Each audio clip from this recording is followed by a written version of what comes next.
할렐루야. 한번 따라서 하겠습니다. 죄인을 만나주시는 예수님. 예수님이 이 땅에 오신 목적은 단 한 가지라고 했습니다. 우리를 구원하시기 위함입니다. 어디에서의 구원이겠습니까? 세상에서의 구원이 아닙니다. 세상은 원래 하나님께서 아름답게 지으셨습니다. 첫째 날도, 둘째 날도, 셋째 날도, 다섯째 날도, 그리고 여섯째 날 모든 것을 다 인간과 창조하신 이후에 하나님 말씀하시게 될 때에 심히 보시기에 좋았더라, 이렇게 말씀하셨습니다. 세상은 아름답습니다. 세상은 하나님이 주신 것이기 때문에 부족한 것이 없습니다. 그런데 아담과 하와가 지은 불순종으로 말미암아 세상에 죄가 들어옴으로 타락하였습니다. 그 죄는 하나님의 진노를 불러일으켜 모든 인생들이 지옥으로 가야 할 백성이 되고 말았습니다. 성경은 모든 사람에 대하여 이렇게 말하게 되죠. 모든 사람이 죄를 범하였음에 하나님의 영광이 이르지 못하더니 의인은 없나니 하나도 없다. 누구도 이 죄의 낙인에서 벗어날 사람이 없으며 그 앞에 준비된 미래는 사망이라고 성경은 말씀하고 있습니다. 이 하나님의 진노에서 우리를 구원하시기 위해서 예수님께서 이 땅에 오신 것입니다. 당시 유대인들에게는 고정관념이 있었습니다. 그 고정관념은 죄인을 가까이 하면 안 된다는 것입니다. 죄인을 가까이 하게 되면 자신도 부정한 자가 되어서 하나님의 은혜에서 멀어지기 때문에 죄인은 가까이 하지 않는 겁니다. 유대의 정결 규례에 따르게 되면 세리와 창녀들은 부정한 죄인이므로 함께 어울릴 수 없으며 또 이방인들과도 절대로 말을 섞어서는 안 된다. 왜? 그들의 부정함이 너에게 와서 너희도 부정한 자가 되어 하나님의 은혜에 가까이 갈 수 없기 때문이다. 그래서 그 부정한 것을 제거해야 된다, 이렇게 말하고 있습니다. 근데 사실 그때만 그런 것이 아니죠. 지금의 사람들도 죄인을 싫어합니다. 그들과 관계를 맺는 것도, 친분이 있는 것도 그것만 가지고도 그렇게 좋아하지 않습니다. 오히려 불편해하게 되죠. 누구나 죄인을 만나는 것은 즐겁다든지 또는 원한다든지 그렇지 않습니다. 그렇잖아요. 누가 교도소에 갔다 왔다 그러면 만나기가 꺼립니다. 아무리 친구라 할지라도, 친한 친구라 할지라도, 또 친척이라 할지라도 저가 죄인이다 라고 낙인이 찍히게 되면요, 그와 가까이 하는 것을 원하지 않습니다. 그러나 이 땅에 오신 예수님은 죄인을 구원하기 위하여 오셨습니다. 그 목적을 이루기 위해 죄인을 부르시는 예수님인 것을 볼 수 있게 되죠. 예수님은 세리인 알페오의 아들 레위를 제자로 부르시고 그의 초대를 받으시고 그 집에 들어가 많은 세리와 함께 어울려 그들과 함께 식사도 하셨습니다. 마가복음 2장에 나와 있는 말씀이죠. 이때 많은 바리새인들과 서기관들, 유대인들이 이렇게 예수님을 보고 제자들에게 말하면서 혼란합니다. 어찌하여 세리 및 죄인들과 함께 먹는가? 직접 말하지는 못하지만은 제자들에게 말하는 것입니다. 자기에 대해서 좋은 말 하는 건요 잘 안 들려요, 그죠? 근데 나쁜 말 하는 건요 잘 들립니다. 예수님을 얼마나 잘 들으셨겠습니까? 그 이야기를 듣고 난 이후 주님이 이렇게 말씀하시게 됩니다. 그들에게 이르되 건강한 자에게는 의원이 있을 때 없고 병든 자에게라 했을 때 있느니라. 나는 의인을 부르러 온 것이 아니라 죄인을 부르러 왔노라. 이렇게 주님께서 말씀하십니다. 오늘 본문에서도 주님은 자신이 이 땅에 온 목적을 잊지 않으셨습니다. 세리장 삭개오를 만나게 됩니다. 그는 유대 사회에서 죄인입니다. 삭개오가 사는 지역은 여리고입니다. 여리고는 예루살렘 북동쪽으로 약 23km 지점에 있는 곳인데 요단강 동쪽에서 지중해 연안의 블레셋 땅으로 나아가는 길목이 있습니다. 이 길목에는요 많은 무역상들이 오가는 길목입니다. 우리가 선한 사마리아의 비유 가운데서 여리고로 내려가다가라는 표현의 말씀이 있거든요. 예루살렘에서 이리로 내려가는 그 길이 골짜기가 되게 되는데 이 골짜기가 좀 험한 골짜기입니다. 여기는 강도들이 많이 있어서 지나가는 행인들을 터는 겁니다. 그래서 사람을 죽이기도 하고 때리기도 하고 물건을 빼앗습니다. 자, 이 여리고로 가는 지역에 이 여리고에는요 많은 무역상들이 오가기 때문에 거기에 많은 사람들이 모여들게 됩니다. 그런데 그 지역에 삭개오가 살게 됩니다. 이 삭개오는 세리장이라고 그랬습니다. 이 세리장은요 세금을 거두는 것도 하지만은 세금을 매기는 것도 합니다. 제가 무역상들이 오가기 때문에 그 무역하는 물건에 세금을 이제 부여해가지고 그 세금 일부를 로마에 바치고 그 다음에 남는 것은 자기가 가지게 되는 것입니다. 그러니 세금을 매기는 그 세리장이 있기 때문에 얼마나 세금을 매기냐에 따라서 자기의 몫이 달라지게 되어 있게 됩니다. 그래서 돈 많은 세리장이라고 이야기할 수 있게 됩니다. 이 삭개오가 예수 그리스도를 만나는 데는요 장애물이 있었습니다. 오늘 성경 말씀에 보게 되니까 그의 키가 작았다 그랬습니다. 키가 작은 것이 주님 만나는 장애물이었습니다. 두 번 장애물이요, 그는 사람이 많기 때문에 주님과의 만남을 가질 수 없는 그 장애물이 있었습니다. 그런데 이 장애물은요 주님과의 만남이 있어서 절대로 장애물이 되질 않습니다. 삭개오 자신을 생각했던 그 장애물이 키가 작은 것이 주님 만나는 장애물이었고 사람이 많은 것이 장애물이었지만은 예수님께서 삭개오를 만나는 데 있어서는요 그 키가 작은 것이 또 사람이 많은 것이 장애물이 될 수가 없는 겁니다. 우리는 믿음 생활하게 되면서 내가 하나님 만나고 주님 만나게 될 때 장애물이 무엇일까?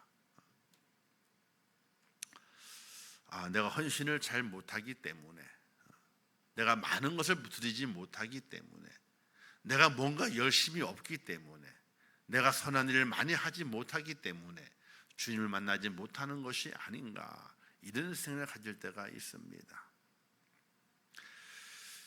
그러나 가장 큰 장애물은 세리장이라고 하는 유대 사회에서의 죄인이라는 관습 때문에, 그 관습이 바로 주님을 만나는 장애물이 되어 있는 것을 우리는 알아야 됩니다. 이 죄인이라는 관습은 삭개오 자신이 제거할 수 있는 장애물이 아닙니다. 자신을 만나 주시는 대상이 그 장애물을 제거해야 만남이 성사될 수 있는 것입니다. 예수님이 그를 만나 그의 집에 들어갈 때 사람들이 수군거리지 않습니까? 저가 죄인의 집에 유하러 들어갔도다. 삭개오의 그 처음 만남에서 주님께서 내가 너희 집에 들어 유하여야 되겠다라고 말씀했을 때에 삭개오는요 아무 반응도 없었습니다. 뭔가 변화도 없었습니다.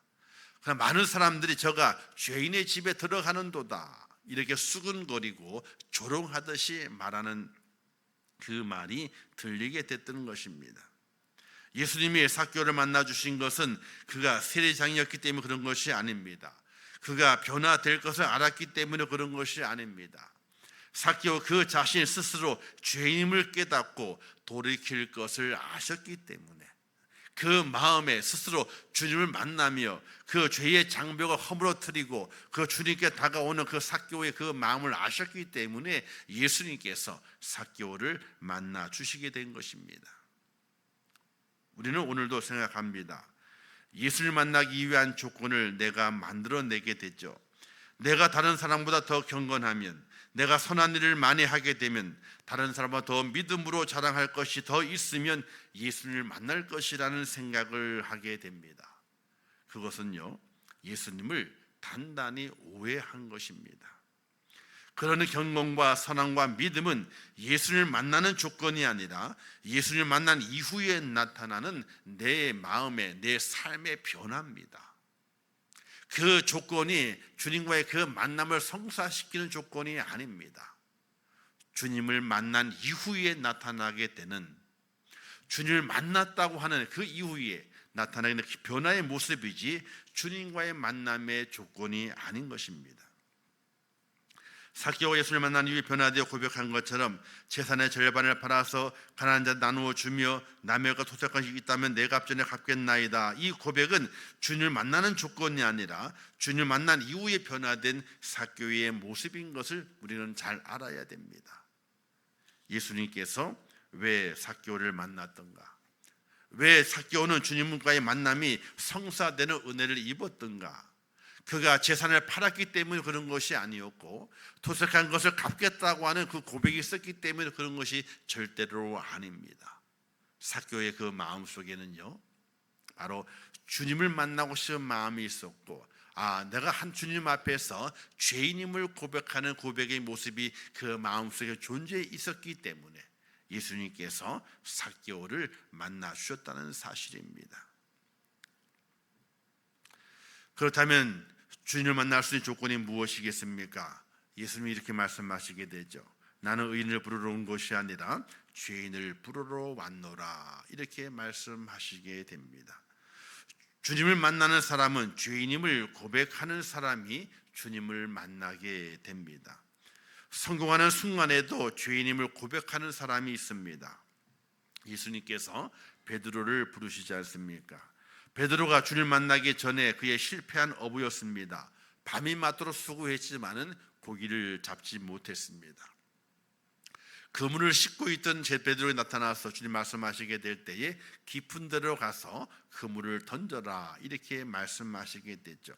이때 베드로가 말씀에 의지해서 그물을 던져보겠습니다 라고 하고 나가서 그물을 던졌습니다.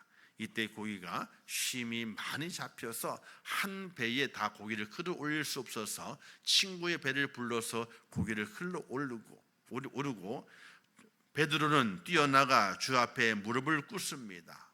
이때 베드로의 고백이 이렇습니다. 나를 떠나소서, 나는 죄인으로소이다. 이 고백을 하게 됩니다.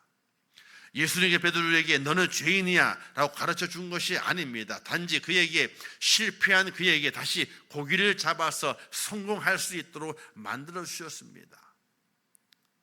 그 주님과의 그 만남을 통해 만나는 과정 속에서 베드로는 자신이 죄인임을 고백합니다. 이때 예수님께서 그를 부르십니다.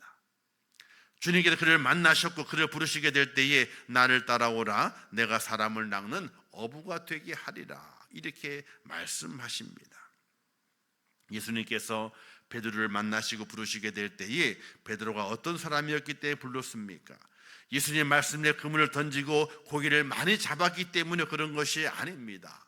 그가 주 앞에 엎드려서 주여 나는 죄인으로소이다, 나를 떠나십시오. 바로 자신의 죄인임을 고백하는 그 베드로를 주님께서 부르셨고 그에게 사명을 맡겨주신 것입니다. 우리는 성경의 사건 중에서 예수님의 매몰차고 비정한 모습을 발견하는 사건이 있습니다. 마태복음 15장에 나오게 되는 가나안 여인이 주님을 찾아오는 사건의 모습입니다. 한 가나안 여인이 주님을 찾아오게 됩니다. 그 여인이 온 힘을 다해 소리칩니다. 다윗의 자손이여 나를 불쌍히 여기소서, 내 딸이 흉악한 귀신에 들렸나이다 라고 외칩니다. 이때 주님의 대답은 이렇습니다. 내가 자녀의 떡을 취하여 개들에게 던짐이 마땅치 않다라고 그 여인에게 매몰차게 말합니다. 주님의 궁기를 원했고 뭔가 도움을 원했고 은혜를 원했던 그 가냘픈 그 여인의 그 말에 주님께서는 매몰차게 대답을 하게 됩니다. 당신은 개이기 때문에. 유대인들에게서 개는요 부정한 짐승이고 은총을 입을 자격이 없는 존재라는 의미가 담겨져 있습니다. 완전히 죄인이기 때문에 상대할 가치가 없다는 겁니다. 그렇게 매몰차게 주님께서 그 여인에게 말했을 때에 그 여인은 이렇게 고백합니다. 맞습니다. 저는 개입니다. 그러나 그 개도 주인의 상에 떨어지는 부스러기를 먹고 삽니다. 이런 고백을 주님께 하게 됩니다. 그 고백을 들은 주님께 이렇게 말씀하시게 되죠. 내 믿음이 크도다. 내 소원대로 되리라. 이렇게 말씀하시게 됩니다. 예수님은 의인을 찾지 않으십니다. 도리어 죄인을 찾으시고 죄인을 만나 주시게 됩니다. 누구든지 스스로 죄인임을 고백하고 그 죄인의 모습을 주 앞에 서는 것은 쉬운 일이 아닙니다. 하지만 주님을 만나려면, 주님과의 만남을 이루려면 나의 죄인됨을 깨달아 주님 앞에 겸손하게 서야만이 주님과의 만남이 이루어지게 되고 주님의 부르심을 받게 된다는 사실입니다. 우리는 이렇게 생각하게 되죠. 내가 좀 더 경건하면은, 내가 좀 더 선한 일을 많이 하게 되면은, 내가 좀 더 믿음이 있어서 믿음의 행위를 많이 보이게 되면 주님이 나를 만나 주실 거야. 그 만남의 조건을 그렇게 생각합니다. 그건 만남의 조건이 아니에요. 만남 이후에 나의 변화지 만남의 조건이 아닙니다. 주님과의 만남의 조건은 내가 스스로, 하나님, 주님, 제가 죄인입니다. 나를 떠나소서. 주님과 함께 할 수 없고 주님의 궁유를 입을 수 없고 사랑을 받을 수 없는 죄인입니다. 이 죄인의 그 고백이 오늘 우리 속에 있어지게 될 때에 주님과의 만남이 이루어진다는 사실을 믿으시기를 주님의 이름으로 축원합니다. 삭개오가 그렇게 주님을 만났고 만난 이후에 삭개오가 변화가 됐다는 사실입니다. 고난중간은 예수 그리스도 십자가 아래에서 나의 죄인됨을 고백하며 십자가의 예수님을 만나는 기도의 시간입니다. 사랑하는 성도 여러분, 여러분은 분명히 예수님을 만나길 원하십니다. 그렇다면 나의 경건을 자랑하는 것이 아니요, 나의 열심을 자랑하는 것이 아니요, 나의 선함을 자랑하는 것이 아니라 겸손하게 예수님, 나는 죄인입니다. 이 고백이 오늘 저와 여러분에게 있다면요, 예수님께서 꼭 만나주십니다. 그리고 나를 부르십니다. 나를 사용하십니다. 또 내게 크신 은혜로 긍휼을 베풀어 주시어서 내 마음의 불편함을 변하여 평안이 되게 만드시고 내 삶의 고난이 변하여 기쁨이 되게 만드시며 천국 본향을 향해서 힘있게 달려갈 수 있는 축복자로 오늘 나를 세워주시게 되는데, 주님과의 위대한 그 만남을 이루는 복된 여러분 되시기를 주님의 이름으로 축원합니다. 기도하겠습니다. 참 좋으신 아버지 하나님, 고난주간 둘째 날 새벽을 깨우게 하신 아버지 하나님, 주님과의 만남이 우리의 믿음의 삶 속에서 있기를 원합니다. 주님과 만나야 영생의 축복이 있고, 주님과 만나야 죄사함이 있고, 주님과 만나야 하나님의 그 영광, 부활의 그 영광에 동참하는 축복자가 되는데, 주님과의 그 만남이 있기를 원합니다. 주님의 그 만남은 나의 경건함이 아닙니다. 나의 어떤 믿음의 자랑이 아닙니다. 주 앞에 엎드려 겸손하게 나의 죄인임을 고백하면서 나의 모든 죄를 용서해 달라고 주 앞에 간절히 구하는 자가 주님과의 만남을 이룰 수 있는 축복자가 됩니다. 하나님 아버지, 깨닫게 하옵소서. 내 속에 있는 모든 죄악을 깨닫게 하옵소서.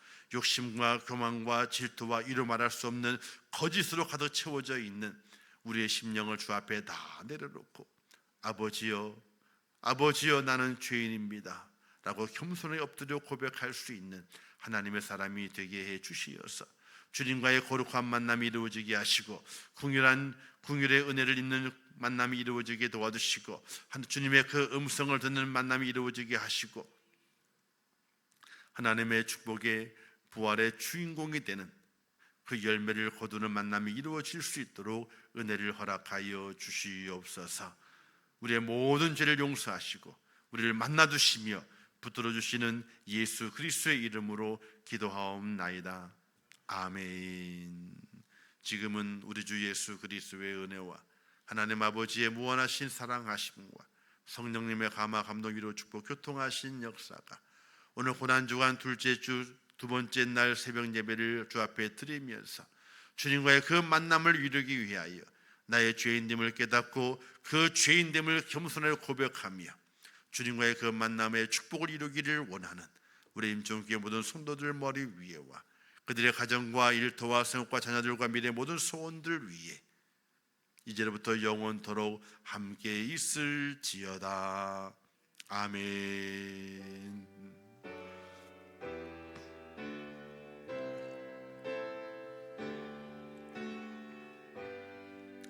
하나님 아버지 은혜와 사랑을 참으로 감사합니다. 저희를 붙드시고 인도하셔서 이 아침에 세워주신 아버지 하나님, 주님과의 그 만남을 이룰 수 있는 복된 하나님의 사람이 되기를 원합니다. 아버지 주님의 은혜를 입는 하나님의 축복자가 되기를 원합니다. 하나님의 궁유의 음성을 듣는 축복자가 되기를 원합니다. 아버지 하나님이여 저희를 도우시고 인도해 주시옵소서.